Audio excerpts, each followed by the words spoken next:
Mən Səidə Bəkir qızı 1980-ci ildə sentyabr ayının 14-də doğulmuşam, Sumqayıt şəhərində doğulmuşam. Biz əslən İrəvanlıyıq, Qərbi Azərbaycandanıq və Qafan rayonunun Şabadin kəndindənik.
Atam orta məktəb bitirəndən sonra Ukraynada hərbi xidmətini çəkib, ondan sonra da gəlib Azərbaycanda polis əməkdaşı olmaq üzrə təhsil alıb. Onun ardından da elə 66-cı ildə Sumqayıt şəhərində artıq fəaliyyətə başlayıb. Yəni biz qaçqınlıq dönəmində gəlməmişik. Atam orta məktəb bitirəndən sonra gəlib Sumqayıta. Çox təəssüf ki, mən İrəvanı görməmişəm, Qafanı görməmişəm. Ən böyük arzumdur ki, Qafanı görüm, atamın doğulduğu Şabadin kəndini görüm. Mən elə bilirəm ki, mən oranı görsəm atamı görmüş kimi olacam həm də. Və beləcə Sumqayıtda doğulmuşam və orada boya başa çatmışam. Bugün də 45 yaşım var və yenə də Sumqayıtda yaşayıram. Mənim atam oradan olduğuna görə mənim orayla bir xüsusi bağlılığım var. Bəzən kimdənsə soruşursan ki, haralsan, deyir ki, Bakıda doğulmuşam, amma atam məsələn filan yerlidir. Amma mən heç vaxt deməmişəm ki, mən Sumqayıtda doğulmuşam, amma atam Qafandandır, İrəvanlıdır. Mən deyirəm ki, mən İrəvanlıyam, mən Qərbi Azərbaycandanam. Xüsusən də bilirsiniz də bu kəlməni bizə Cənab Prezident bir daha sevdirdi. Bir daha bizi tarixə qaytardı. 44 günlük Vətən müharibəsi dönəmi və ondan sonraki dönəm. O vaxta qədər açıqdan deyim ki, biz daha çox Qərbi Azərbaycan kəlməsi eşitmirdik. Məsəl üçün icma formalaşdı, Qərbi Azərbaycan icması. Bunun hamısı nə deməkdir? Bizim tarixi kökümüzdür. Qərbi Azərbaycanlılar öz dədə-baba torpaqlarına qayıtmalıdırlar. Onların hüququdur. Bütün beynəlxalq konvensiyaları bu hüququ onlar üçün tanıyır və biz də Azərbaycan dövləti olaraq əlimizdən gələni etməliyik ki, bu hüququ təmin edək. Dekabrın 24-də verdiyim tövsiyələr yerinə yetirilir, xüsusi işçi qrup yaradılıb və verdiyim bütün tapşırıqlar və eyni zamanda yerlərdən gələn təkliflər əsasında vahid konsepsiya üzərində işə biz başlamışıq. Bizim bütün proqramlarımız bütün sahələrdə bir qayda olaraq icra edilir. Heç vaxt reallaşması mümkün olmayan təşəbbüslərlə biz çıxış eləmirik. Ona görə bir halda ki, bu sahədə də artıq proqramın üzərində iş gedir, əminəm ki, buna da biz nail olacağıq və tarixi ədaləti bərpa edəcək. Və mən ondan sonra çox ürəklə deməyə başladım ki, mən Qərbi Azərbaycandanam. Düzdür, ona qədər də deyərdim. Amma ki, bir yerə ki, gedə bilmirəmsə, bir yeri ki, görə bilmirəmsə, bir yerə ki, rahat girib çıxa bilmirəmsə, elə ki, bir qədər yaddaşır ora mənim üçün. Amma indi inanıram ki, mən bir gün Qafana da gedəcəm, mən bir gün Şabadini də görəcəm inşallah. Qərbi Azərbaycan məsələsində də yenə, bax, indi bir qədər öncə mən dedim ki, Qərbi Azərbaycan icması, prezidentin çıxışları, hamısı hardan yayıldı, hardan təqdim olundu? Media vasitəsilə. İstəyir bu televiziyası olsun, istəyir bu sayt olsun, istəyir qəzet olsun, istəyir jurnalı olsun. Yəni, media ümumiyyətlə bütün sahələrdə ən geniş təbliğat vasitəsidir. Ondan üstün təbliğat vasitəsi tapmaq ümumiyyətlə mümkün deyil. Və mən bugün də çox sevinirəm ki, biz Qərbi Azərbaycanla bağlı, baxın, Qərbi Azərbaycan xronikası verən televiziyalar var. Məsələn, İrəvana qayıdış adı altında verilişlər verənlər var. Yəni, bu çox gözəldir, bu təbliğat vasitəsi çox gözəldir. Həm də bilirsiniz, bunun özünün, belə deyək də, əsas səmərəsi nədən ibarətdir? Biz həm də ermənilərə bir daha yaddaş veririk ki, oturduğunuz torpaq, ki sahiblenirsiniz, ora böyük Ermənistan filan deyirsiniz, ora da bizimdir. Rusiya zamanında gətirdi bu toxumları, əkdi ora və sonra da bizim başımıza bəla oldular. İnşallah ki, indi antiterror əməliyyatından sonra hər şey yavaş-yavaş yoluna düşür. Bundan sonra da olmaz bir daha. Xalqımız belə bir müsibətlər görməz. Amma yəni dediyim kimi, biz həm də onlara yaddaş veririk ki, Qərbi Azərbaycan bizim tarixi torpağımızdır. Ona görə media müstəsna əhəmiyyət kəsb edir Qərbi Azərbaycanla bağlı məsələlərdə, paylaşımlarda, Qərbi Azərbaycanın tarixi, zamanla Azərbaycanlıların məhz orada başına gətirilən müsibətlər çox önəmlidir medianın fəaliyyəti bu sahədə. Çünki Qafan və Şabadin mənim arzularımdır, Çin olmayan arzularımdır. Görmək istədiyim reallığımdır ki, indi hələ o mənim üçün əfsanədir, nağıldır və çata biləcəyim arzumdur. Çünki mən həyatda nəyi arzulamışamsa bir qədər gec olub, amma zamanla olub. Mən düşünürəm ki, bəli, bizim prezidentin düzgün siyasəti nəticəsində biz Qafanda da gəzəcəyik. İndi görürsünüz, yəni Azərbaycanlılar gedirlər orada, bəli, artıq bu rahatçılıq var və mən düşünürəm ki, mən də bir gün gedəcəm, amma inanın ki, əslində mənə çox maraqlı bir şey verdiniz, siz ideya verdiniz. Ora gedəndə əslində tanış olmağa getmək istəyirdim. Atamın doğulduğu kənddə addımlamağa getmək istəyirdim. O şeyi hiss eləməyə getmək istəyirdim. Amma oradan mütləq bir veriliş də çəkərəm və elə başlığını da belə deyərəm ki, yəni arzularımın Çin olduğu torpaqdan salamlayıram sizi. Sizə belə bir şey. Bu mənim üçün yəni çox, hələ ki əl çatmazdır da, amma düşünürəm ki, bir gün çatacaq. Biz arada bu Qərbi Azərbaycanı bilirsiniz ki, o kəndlər də vardı, o icmaya daxil olan. Bizim Şabaden kəndinin də özünün bir qrupu var. Orada bəzən yazırlar ki, Səidə xanım getmək istəyərsinizmi? Deyirəm ki, mən canla başla. Hətta bilmirəm, ora getmək üçün kimə müraciət edə bilərəm ki, mən gedim oranı görüm. Dedilər, bizim də belə bir təklifimiz var, yazılı şəkildə müraciət edəcəyik.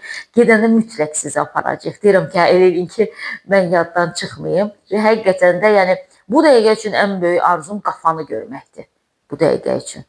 Elə bilirəm ki, yenidən atamı görəcəm. Baxmayaraq ki, mənim atam 16 il dünyasını dəyişib. Amma elə bilirəm ki, onu daha çox hiss eləyəcəm orada. O hisslərdə sevinç, gözyaşı, kədər, o qədər qarışıq olar ki, o hisslər, o hissin konkret mən adını deyə bilmərəm. Ora mənim babamın ruhunun olduğu yerdir, nənəmin ruhunun olduğu yerdir. Ora mənim 35 yaşında cavan dünyasını dəyişən bibimin ruhunun olduğu yerdir. Ora mənim üçün bir başqa təsir bağışlayacaq bir məkandır. Bütün hallarda tarixi çatdırmağa çalışardım mən. Tarixi danışardım, bizim olanı çatdırardım yenə də. Necə ki, Qarabağ Azərbaycandır dedik, etdik. Burada da elə Qərbi Azərbaycandır, Azərbaycandan qoparılan bir hissə, amma yenə də bizimdir deyərdim. Başqalarının yaşamağına, ermənilərin indi orada gəzməsinə, maşın sürməsinə, nə bilim, meşələrini gəzməsinə, dağlarına qalxmasına baxmayaraq, ora bizimdir deyə, və bilmirəm də, bəlkə də bir hayqırmaq keçərdi ürəyimdən. Çox şey danışardım, düşünürəm ki, yəni, siz o sənədli film dediyimizdə o qədər orada faktlar ortalığa qoymalısan, o qədər sübutlar, o qədər əsaslanmış informasiyalar verməlisən ki, mən düşünürəm ki, daha çox onu tarixi köklər üzərində eləyərdim mən. Bura bizimdir və biz bir gün burada dönəcəyik deyərdim və sonluğunu o ilə tamamlayardım. Mən oxuyuram da Qərbi Azərbaycanla bağlı kitablarda. Bir Qafanı axtarışı verirəm, məsəl üçün oxuyuram. Amma görürəm ki, oranı görən adamlar mənə elə şeylər deyir ki, onlar kitablarda yoxdur. Bizim doğulduğumuz evdə, atamız doğulduğu yer haqqında bizə məlumat vermirsə, heç bir dəfə eşitmirik ki, doğulduğu yer haqqında danışsın, oranın adını çəksin, ora haqqında gözəl fikirlərini söyləsin. Biz ora bağlı olmayacaq, bu təbii bir şeydir. Amma məsəl üçün, mən həmişə eşitmişəm də, Qafan Şabadin, Qafan Şabadin. Mənim atamgil kasıb yaşayıblar Şabadində. Balaca bir evləri olub, amma 12 nəfər uşaq olublar orada. 12 nəfər böyüyüblər. Mənim anam getdiyinə görə indi orada anam danışır ara sıra. Amma ki, o balaca ev haqqında mənim atam elə danışırdı, elə bilirdim ki, onlar imarətdə yaşayıblar. Necə ki, zamanla biz 25 il bir otaqda qalmışdıq. 5 nəfər atam, anam, 2 qardaşım.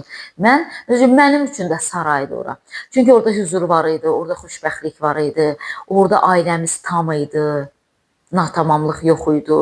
Mən orada xoşbəxt idim bir otaqda. Amma sonra evimiz genişləndi, ev tikdik. Bir neçə ildən sonra mən atamı itirdim. Amma deyirəm, kaş ki o bir otağımız olardı yenə. Kaş ki yağış yağanda yenə də evimizə damlayardı, 5-ci mərtəbədə qalırdıq biz. Amma atam sağ olardı yenə də. Bilərdik ki, filan saatda o işdən gələcək. Mənim atam gecə polisi idi. Gecə saat 2-də, 3-də biz onun motosikletlə o vaxt hərəkət eləyirdi polislər. Biz onun motosikletinin səsinə ayılırdıq. Gördük ki, gecəni aldığı bir şeyi gecə vaxt tapan kimi gətirirdi, verirdi evə. Yəni ona görə deyirəm ki, valideynlərin çox xidmətləri var. Bir gənc oranı görməyə bilər, yeniyetmə oranı görməyə bilər. Məsəl üçün görürsünüz, mən deyirəm ki, mən görməmişəm, mənim arzum da oranı görmək. Amma mən oralı olduğumdan fəxr eləyirəm. Nə yaxşı ki, atam qədim Azərbaycan torpağında doğulub, o ilə fəxr eləyirəm. Nə yaxşı ki, mən də deyə bilirəm ki, mən İrəvandanam, Qərbi Azərbaycandanam, Qafandanam. Çünki bu valideynimdən mənə keçən şeydir. Amma bir valideyn doğulduğu yerin adını çəkmirsə, onunla bağlı öz ailəsində maarifləndirmə işi aparmırsa, sonra biz hansı yeniyetməni, gənci qınaya bilmərik ki, niyə sən bilmirsən tarixin haqqında? Əsas günah valideyndədir deyim. Amma valideyn yəni öz doğulduğu yer haqqında ən gözəl məlumatı özü verə bilər də təbii ki. Müəllim hər kəsin atasının doğulduğu yer və yaxud da ki, sənin bağlı olduğun yer haqqında sənə bir məlumat verə bilməz ki, mümkün deyil. Çünki bir sinifdə 30 uşaq var, 30'u ayrı-ayrı bölgədən ola bilər. Amma 30 haqqında ayrı-ayrı müəllim heç onu dərsin müddəti imkan verməz ki, aşılasın. Ona görə də ailə aşılamalıdır, valideyn aşılamalıdır mütləq. Bizim tarixi torpaqlarımız İrəvan xanlığıdır, Zəngəzur, Göyçə mahalıdır. Bunu gənc nəsil də bilməlidir və dünya da bilməlidir. Və şadam ki, bu məsələ ilə bağlı bizim tarixi torpaqlarımızın tarixi ilə bağlı indi samballı elmi əsərlər yaradılır, filmlər çəkilir, sərgilər təşkil olunur.